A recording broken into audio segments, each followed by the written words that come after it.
Good morning, everybody. 11 a.m. Sunday game time. Time to get our final thoughts. What we're thinking of changing up from our Thursday show, and just gonna drink some morning beers. Everybody, drink some morning beers. Where's my camera? There it is. Oh yeah.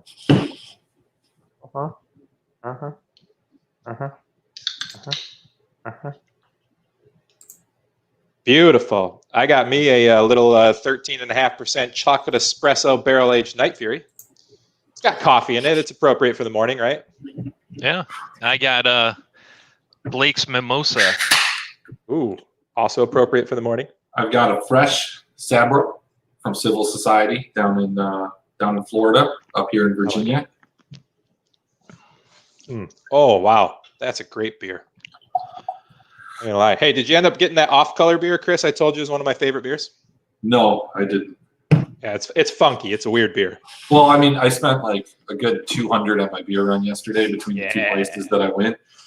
So that one just kind of got left out. I do have that 2014 Silent Night that I'll probably drink at halftime. That's typically where I go to my 13% beers, halftime.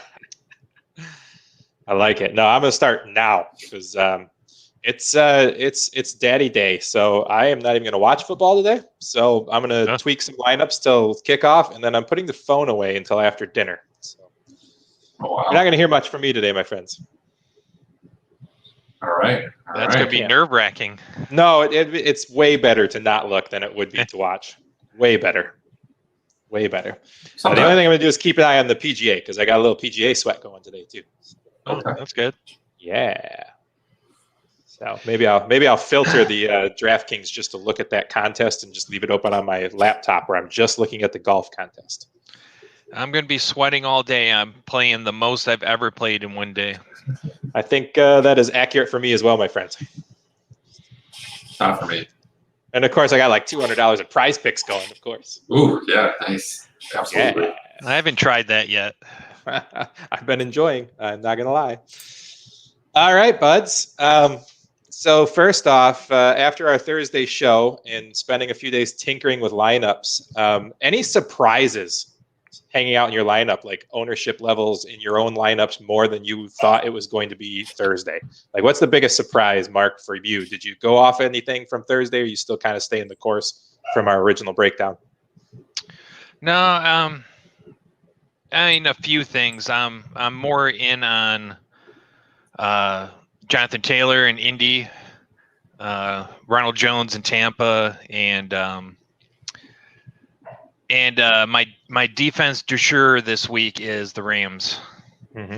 So they to me present the best value for a defense. Only 2,800, and they're going up against a Philadelphia offensive line. They gave up 8 sacks last week.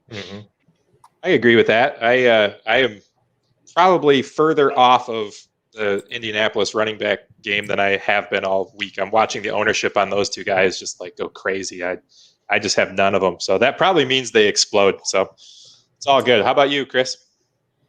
No, I echo some of those statements. I don't really have any surprises per se. I haven't really actually finished making my primary 4 or 5 lineups. I've done all the early only, all my late slate, and then all my kind of just shots in the dark here at the Millie Maker. So I'm still putting together the other things, but yeah, the Rams are my most owned defense, and then the other one that I have a lot of is again the Washington team, another team that produces a lot of sacks. I don't think they're going to be owned at all.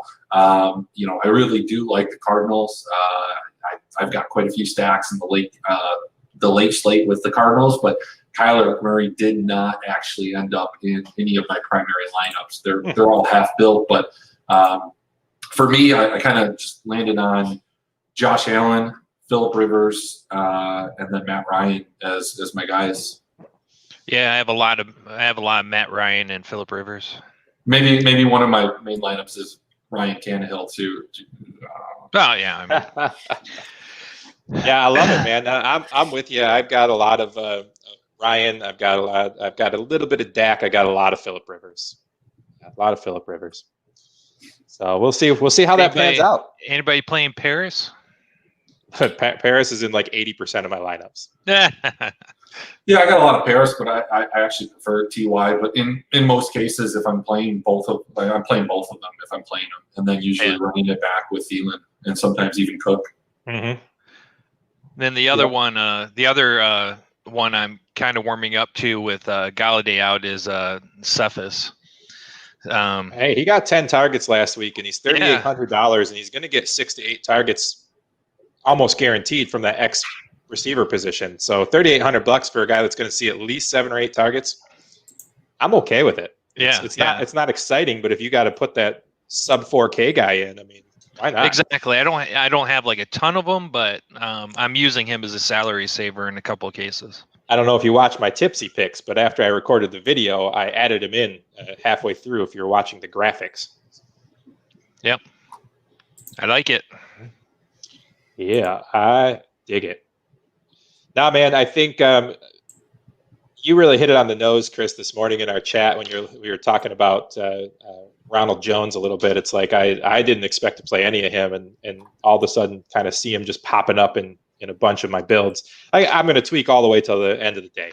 I just can't help it. So we'll see if that actually stays there. But I had none of them Thursday. Wasn't even talking about them. But now with Evans out, or I'm sorry, Godwin out, I mean, Jones could line up out in the slot occasionally. He could be used a little bit more than last week. Yeah, I mean, he just was used a fair amount last week. You're going against a defense that just got eaten up by Josh Jacobs, was bad against the run last year. We talked about it, why Jacobs was pretty chalky. I mean, Jones is going to be one of the higher owned running backs, but at his price, I liked him. He works. The other guy that I do like around that same price, and I don't know if we really mentioned it much, but David Montgomery. He's another guy that I found in a little bit more of my lineups than I had initially thought. Yeah, I don't have any of that Bears running game. I like the passing game. But yeah, I'll have to give it another look. Absolutely. Well, anyways, guys, if you want the full breakdown, Chris gives you his thoughts on every position, every stackable outcome, all of the different angles that you can attack these GPPs. You got to go to fantasyfootballblueprint.com and see his, what do they call it? The DK building blocks. Is that what you call that? Yes, that's what it's called. The DK building blocks section is behind our paywall. You must be a member to get access to that. And look down below at our names there. Those are our Twitter handles. Reach out. We are available, especially if you are a member. We will let you pick our brains. Preferably not mine. Don't ask my opinion unless you're looking just who not to play. Danger is all personality. Yeah, I got no actual account. I don't know if you guys can hear this, but I want to look over here. Can you see this? Yeah, I guess I gotta tip him up. Look at this. Oh, there he is. Little dog. He's so angry at me because he's got this little tiny kid's chair he likes to sit in here because I locked him out. He's just sitting here whining at me. Well, why did you lock him out? Because the wife and kids will be home any minute and he'll go crazy barking. Gotcha. So left him out there, but he's real mad at me. I would be mad too. Pretty funny. Yeah, you're doing a great job of keeping from barking. Yeah, like it's not distracting at all. I'm glad not distracting, not even a little. Not even a little. Okay, I'm gonna let him in. I guess let him in. It's fine. You know, and through my write-up, one of the things that I found the most difficult was kind of landing on a tight end to play. I ended up mostly with Chris Herndon at this point for reasons outlined in the article, but it's just I don't know. I just can't. Yeah, I think my highest owned tight end is Thomas from Washington. Yeah, I mean, I get that. I think he's going to be super high owned based on a couple different ownerships. I think he's going to be right up there. It looks like he's Mark Andrews, Travis Kelce, and Logan Thomas is the 1, 2, 3. It's because he's so cheap, and he got lots of targets. Well, it's cheap. It's the flow chart. The Arizona Cardinals were terrible against tight ends last year. So that's kind of, I think, the concept that people are looking at. But I don't know. Tight ends wise, I've got him. I've got a tiny bit of Jordan Reed when I had to dump way down.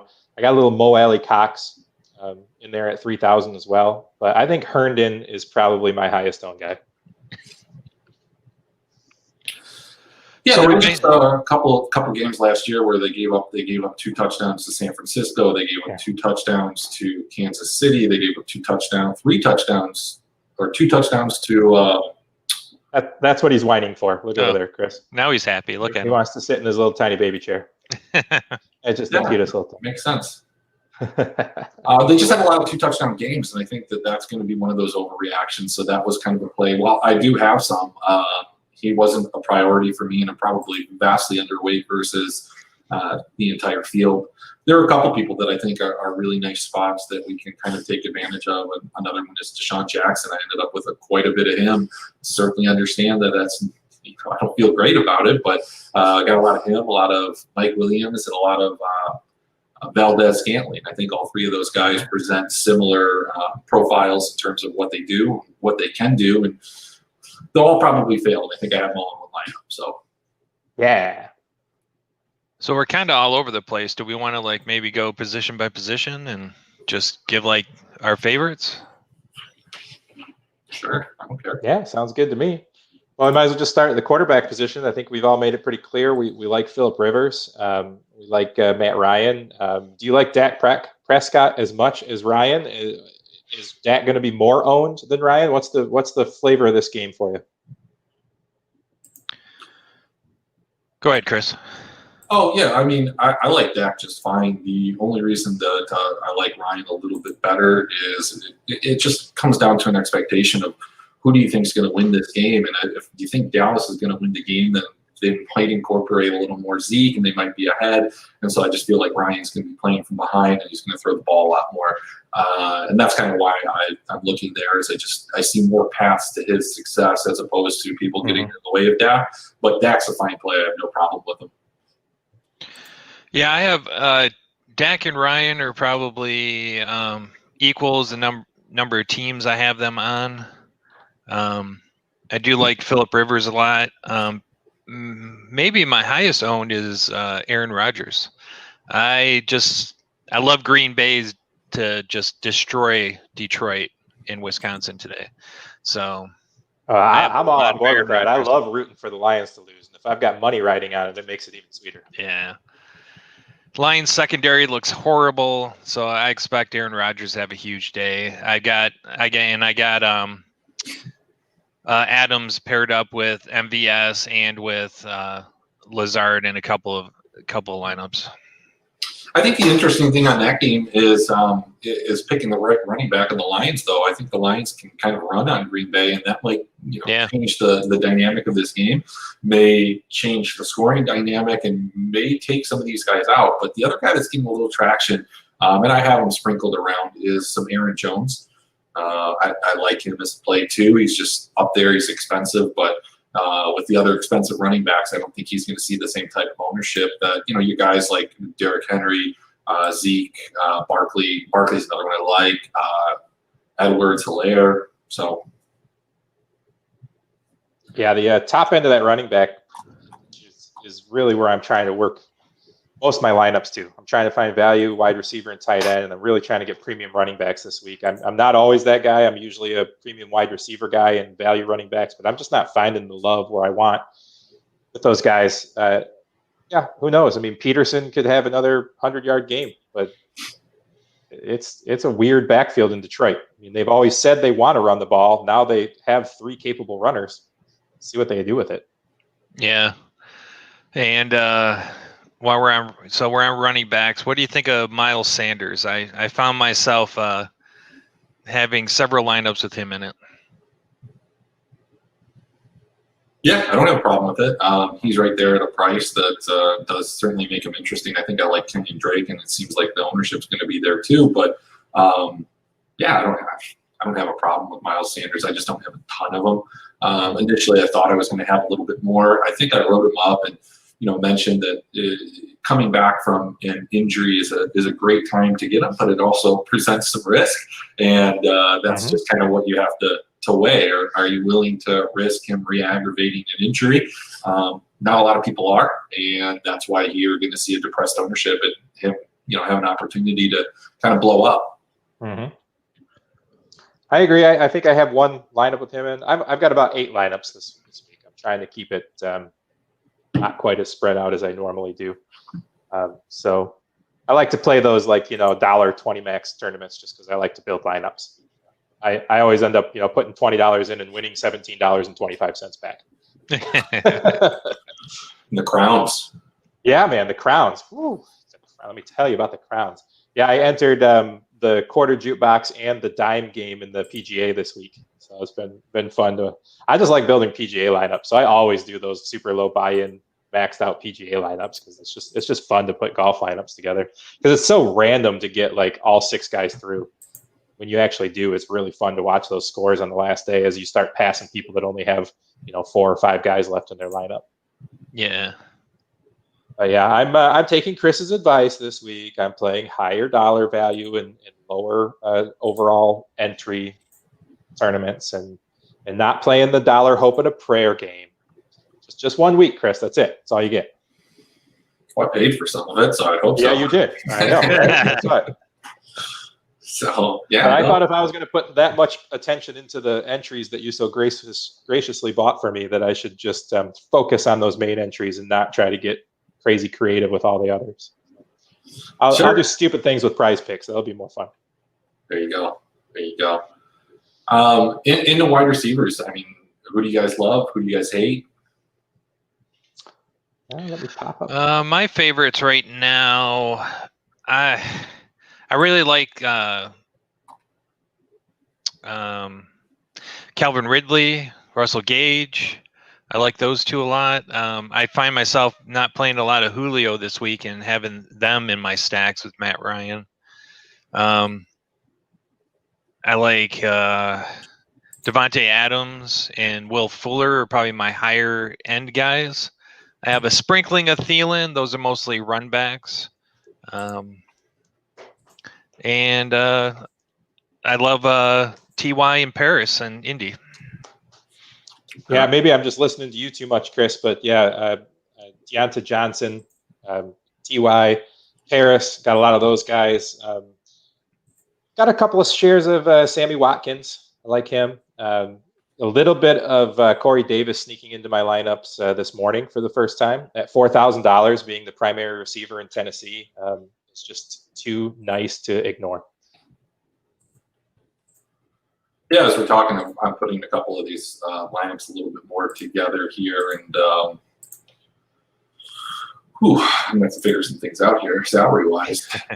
That's actually, why I couldn't find myself getting Deontay in any lineups. It's just he's in a weird salary area where I just couldn't fit him in, or there was someone a little bit better. Yeah, he's the same price as Paris Campbell, and so I kind of ownership faded Paris Campbell on my own lineups a few times with Johnson because they were the same price. Yeah, so that's kind of how he found my way in, just so I wasn't 100% exposed to Paris Campbell. That makes sense. Yeah. Yeah, and I actually started this morning kind of really leaning in on Slayton a little bit at $5,000 even. It's a good price on him. Mm-hmm. Yeah. Yeah, I guess my concern there is just that, and I don't know if we have news on that. I know that he was questionable, but let's see. I didn't see an injury update this morning. I didn't see him on the list. Not Slayton. I was talking about Tate, just the targets that go there.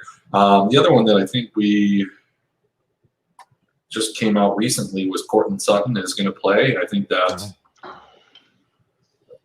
bodes well for Steelers players, just that they have a chance of being a little bit more competitive on the Denver side of things with Courtland Sutton there, along with Yeah, absolutely. Yeah, I definitely have the over on that. I definitely have a Big Ben lineup. Does that hurt Noah Fant having Courtland Sutton back? I don't think so. I think to some extent, when you get another piece in the offense that is an integral piece, it opens up things for other people. I don't think that the market share is really going to change, and that changes his dynamic of what he's doing. The difference between like Tate and Slayton, while they're different wide receivers, it's still a wide receiver versus kind of a tight end. And there's only so many balls to go around. When you have Tate and Ingram and Barkley and Slayton and all of these Shepard, there's a lot of balls that need to be distributed at that point. So And guys, I don't know if you noticed, but defensive end for the 49ers, Ford, is going to miss the game. Just another reason why I kind of like that Herndon play with a weaker defensive end coming in. I don't think he'll have to block as hard as maybe he would have, and maybe be able to get to run a couple more routes. So that was another push that moved me towards Herndon. Was 49ers D is just injury ridden. I mean, Richard Sherman's out, defensive end's out, one of their linebackers is out. They're traveling all the way across the country.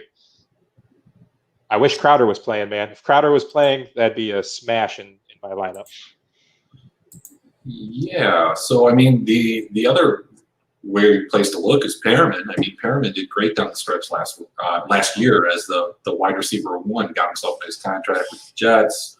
I actually don't know if he got a nice contract. I just know he ended up on the Jets, and he's a guy that you could play. Mm-hmm. What's the price on Perriman? I looked at him earlier this year or this week, but I kind of wrote him off with more injuries stacking up on the 49ers. Hey, maybe that Frank Gore tipsy pick could just hammer home. No, and you pulled that back. You pulled it back. You said, "Don't do this," and I agree with you. Don't do it. Don't do it. Even at 2:30 in the morning with a few beers in, I couldn't pull the trigger on it.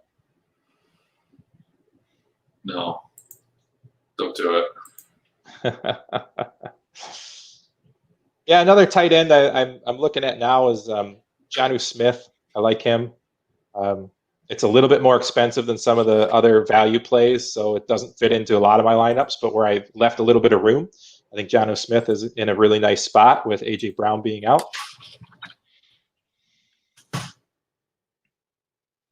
I agree. I didn't find him. I considered him, but I tried to streamline some positions and just have continuity amongst all of my lineups, specifically in the defense, the tight end, just because I have so many different wide receivers. If you read my write-up, really didn't take too many stands. I just decided to, It was an excellent write-up, though. It was basically like, look, I'm not going to tell you who to play. You pick the game that you want, and I'll tell you what makes the most sense out of that game. And I think that's an awesome article. And if you didn't get a chance to read it, I mean, I've read it probably 14 times over. And every stack I've built, I've gone back and looked at the ways that you like to see that game. As you saw a few of the lineups I shared with you, I tried to differentiate a little bit, put my own spin on things, because I feel like if you're just paying to play somebody else's picks, maybe you should be doing something else. This should be fun. This should be your own ideas. Get some ideas from us, learn some lessons. I certainly need to learn some lessons.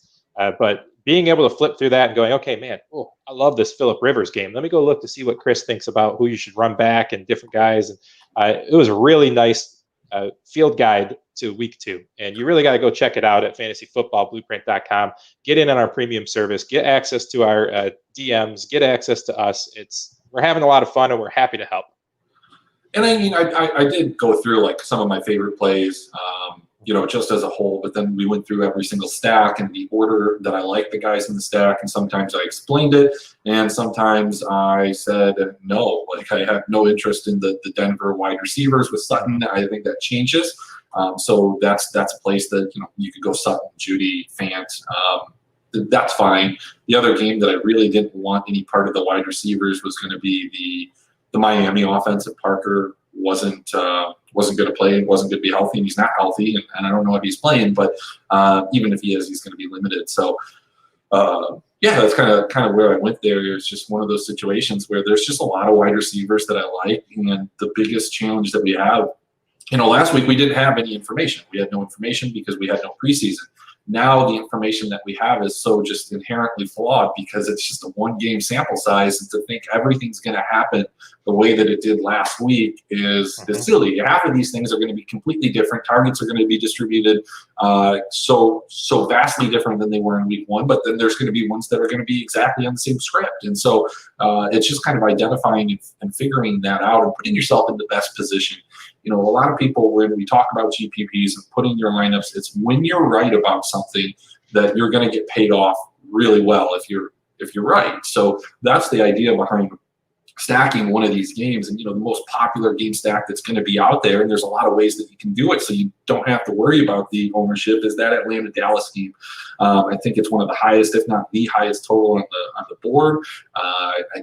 you can stack this a million different ways because they have a million different weapons on both sides. You have Gage, Julio, Ridley, and Hurst, even a little bit of Gurley, and then on the other side you've got Zeke, CD, Gallup, Cooper, whoever they're going to play at tight end. Probably. Yeah, I love CeeDee Lamb in that lineup. I think he's going to go not as highly owned as Cooper. Obviously, it's going to be a weird mix between Gallup and him. CD saw a little bit more value the week before, but does Gallup get the value this week? That's always the question. And of course, all three wide receivers in Atlanta got 12 targets each last week. So really interesting split there. So yeah, there's going to be a lot of spread out different things here. So a lot of times when we see the biggest total on the board and we see obvious targets, we kind of stay away from it because it's going to be so over-owned. We want to find the next couple of games down, but there's so many different ways you could play this with Gurley and Zeke in the mix. I think you're fine. Just be a little bit different. Don't take the top four guys unless you're confident in your differentiation further down your roster. But yeah, I love this game. I got a lot of it. So I guess let's switch it up. Who are some of the popular plays that you kind of stayed away from? I mean, any position. I have quite a few. I know that we kind of discussed them, and these are guys that, I have my reasons, but what about you guys? Are there plays that you think that people are going to be on that you want to know part of? I'll tell you, I am outside of CEH. I'm almost a fade of the Kansas City offense. It's probably a mistake, but I just find other things I like better. And I have no CMC. Usually when I have none of one of the top guys, they go bonkers. So take that for what it's worth. But, that's kind of where I'm at there. Yeah, I have no CMC, and it's mainly because of his price. It would take so much for him to hit value on that price tag, and there's so much better values out there. I just couldn't really squeeze them into anything. I don't have a lot of. I don't have any Minnesota. I'm almost a full fade in Minnesota, except for I have Adam Thielen in a run back situation on a stack. Yeah, I have no Taylor or Hines. They're crazy projected ownership. I just have nothing of them. I have Taylor. I don't have any Hines right now. That might change. And I don't have any New Orleans. Yeah. Yeah, I have no New Orleans. I just got a little Ronald Jones in. Otherwise, I was fading Tampa Bay for the most part too. Intrinsically, I have no problem with Hines, and I have no problem with Taylor. If you want to put them in your lineup spot, I didn't end up with any of them. I do have some CMC in the early slate. Again, I just think that the problem is his role is going to be a little bit different this year, and I think he can hit value or get close to it. So if it is a cash game, that's fine. I just don't know if he has the ability to exceed the value in such a way that, he makes sense. When you have these other guys that I like so much better that are a little bit less expensive, and it's just the next couple guys down: Barkley, Elliott, Henry, Hilaire, Jones. I love Cook. I have a lot of Cook.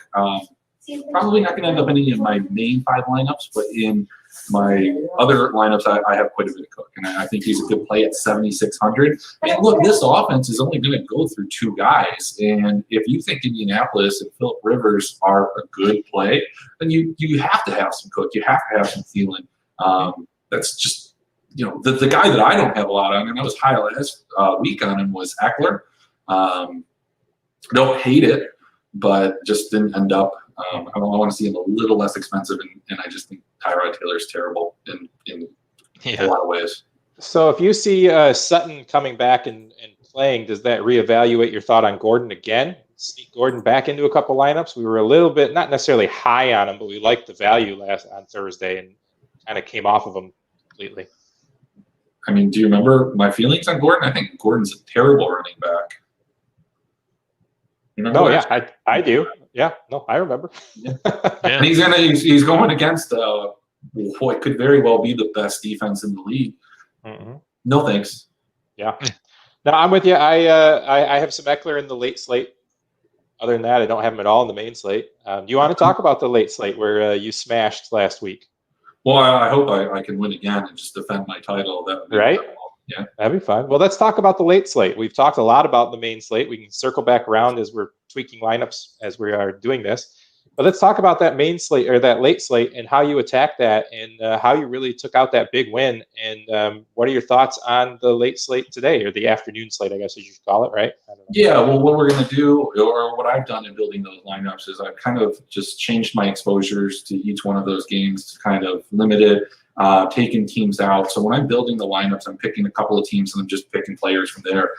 This allows me to limit some of those more popular plays that you want to put in your lineup that are going to be chalky, and keeping them out of the actual lineup to differentiate it. So, one of the other things that I really like, I think Baltimore is going to be the most popular defense, is stacking Houston. I think Arizona is going to be popular, so I like stacking Washington or playing Washington's defense.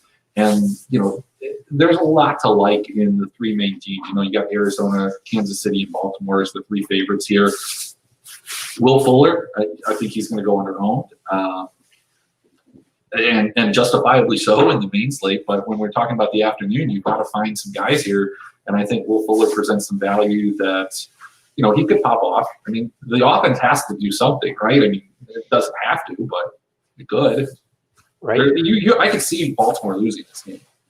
Sure. I mean, you can't count Deshaun Watson out of anything. I mean, the guy is incredible to watch play football. Yeah, I actually have quite a bit of Fuller. He is the helicopter special from Ian Horowitz this week. So, you guys don't know what that is, good Twitter follow from PFF. Throws down a under-owned player that he thinks has the opportunity to score 2 touchdowns, 100+ yards. He was pretty successful last year in predicting those. Was off on Todd Gurley, so he's running it back with Will Fuller. So, hey, maybe it happens, maybe it doesn't. I like it.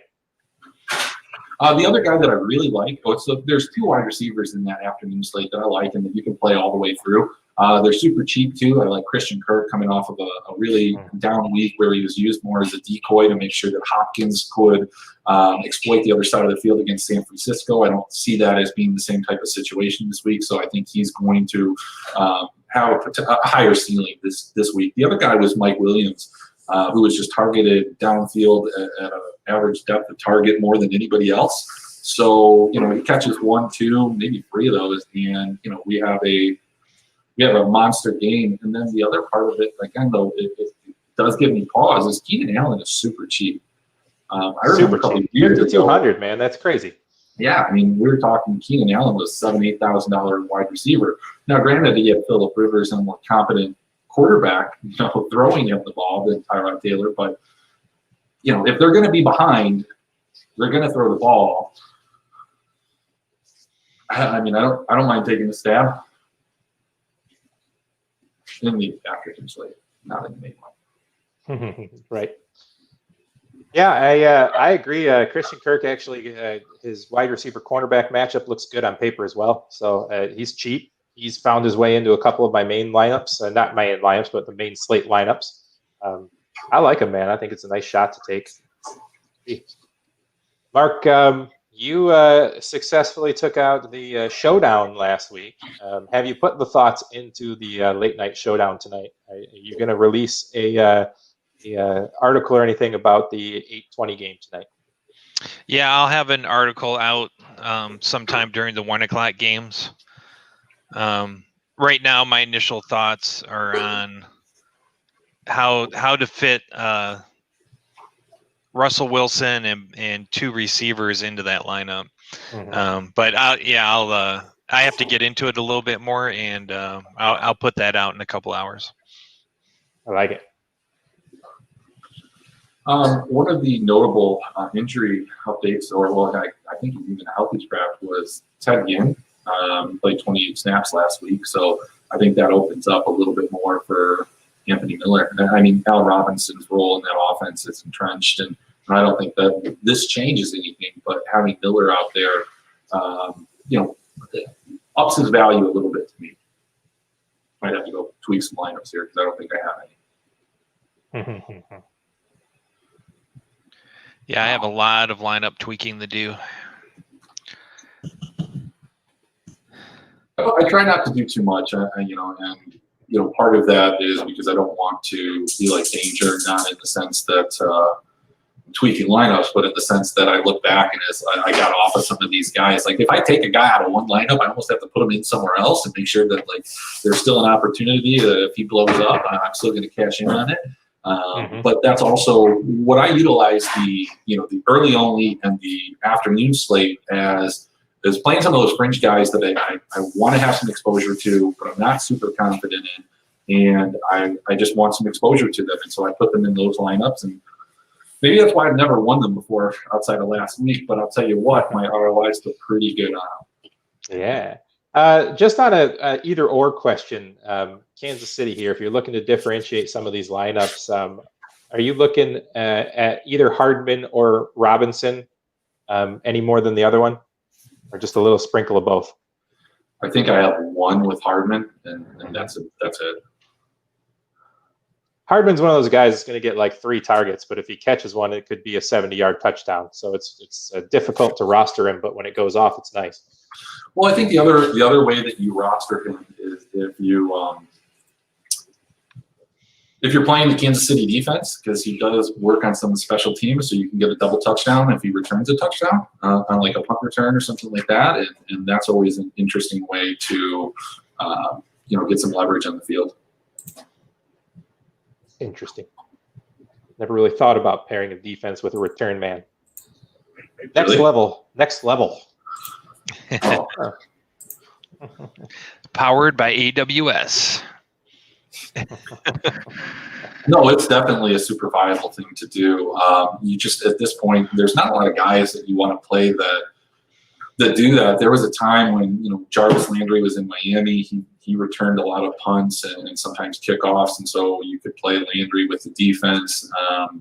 There were a couple guys that had that role that were part of the offense and then part of that return game. But I can't think of anybody off the top of my head right now aside from Hardman, and I don't even know how much he does it. Mm-hmm.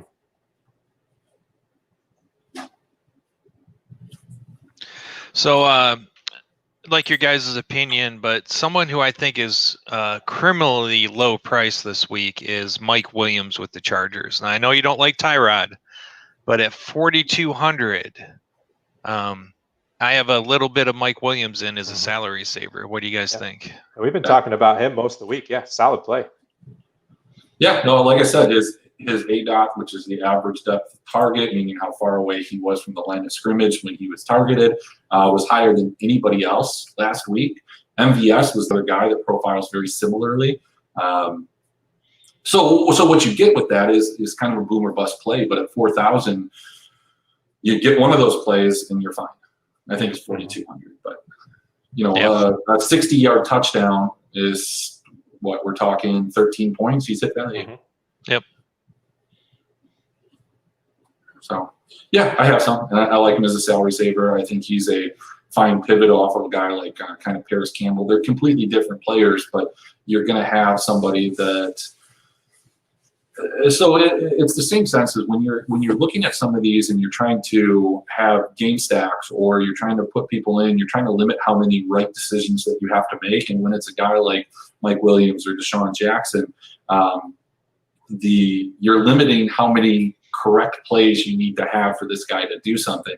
When we're talking about the reason that we have concerns with Christian McCaffrey is because there's a lot of plays that he's going to have to accomplish to get to that value and then exceed it. When you get a guy like Mike Williams who did have a lot of targets, like I said, just one of those is all you need. He doesn't need the volume that somebody else does, and that's why it's interesting. He's not somebody that I wanted any type of head-to-head or cash game lineups, but I don't play those. So yeah, I've got 33% Mike Williams on the late slate. So I like it. I know, guys. I think we covered everything I want to cover. I mean, what do you want to fill some time with?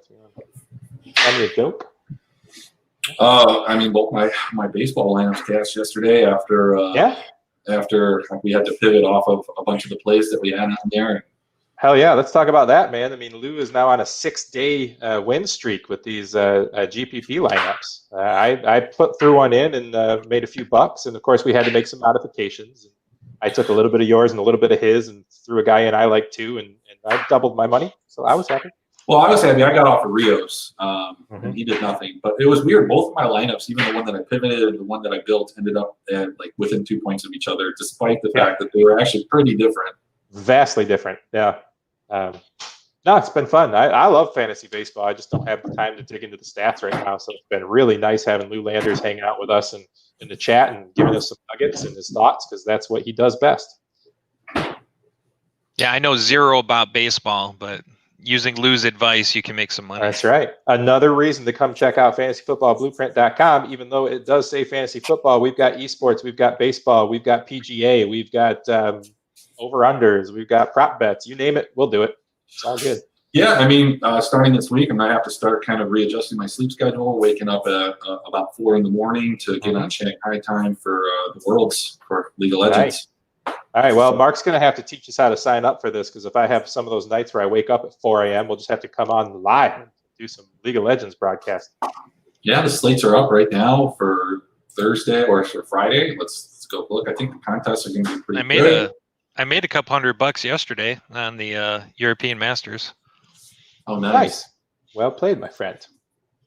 Yeah, I took a stab at doing the prop bets on Highlight the other day. I had no idea what I was doing. I just I went to the player profile pages for the teams that were playing and just kind of picked 3 of the guys that normally score the most and picked their over, and picked one guy that normally scores crappy and picked the under. And I got 2 out of 4 right, but one guy like broke the whole thing. I looked at the stats afterwards, and he had like double the points of the next closest guy, and I had him for the under because he was the highest over-under on the slate. But apparently it was rightfully so. But I still have no idea what even is Highlight. It's like no idea. There's like positions you start in, like horse racing. Like they have. I mean, you know what Highlight is, though, right? Like you. I mean, I've seen it played on TV with no sound on. But I have no idea like the actual concept of the game. But that Prize Pick site had a money back guarantee if you play a lineup. So I did like 15 minutes of research. But funny enough, I was talking to Dr. Roto, and he's in Florida and actually like knows about it and was trying to like tell me about it, and I was like, this is all over my head, man. Maybe another day when I have more than like 20 minutes to slap a lineup to. No, I used to live right down the street from a Highlight kind of stadium. It was like a dog track in Highlight Stadium, and obviously, we have Cigar City has their popular flagship IPA. I was gonna say I like Highlight beer. If you go online and like search professional Highlight, like they're all like at casino websites is where all of the information is. Like that's a huge thing down there. The Hard Rock Seminole Casino. Yeah, but Doc was telling me kind of about how you play and how you watch, and honestly, it sounds extremely interesting. So maybe I have to dig into that a little bit more.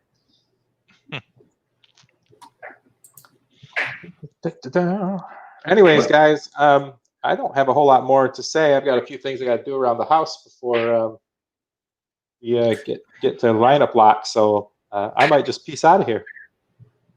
All right, see you later. I'm out. Yeah, I gotta go build a bunch of lineups. I love it. Good luck today, guys. And after 1 o'clock, I will be radio silent until I show you all my $300,000 of victories. All right, guys. Good luck out there. We are Draft for Upside. Please check us out on our Facebook page, draftforupside.com. Fantasyfootballblueprint.com is where you find our premium stuff. Johnny Danger here for Brewery Mark and Chris Emmerich. We'll catch you guys maybe Tuesday, maybe Thursday. See you then. All right, see ya.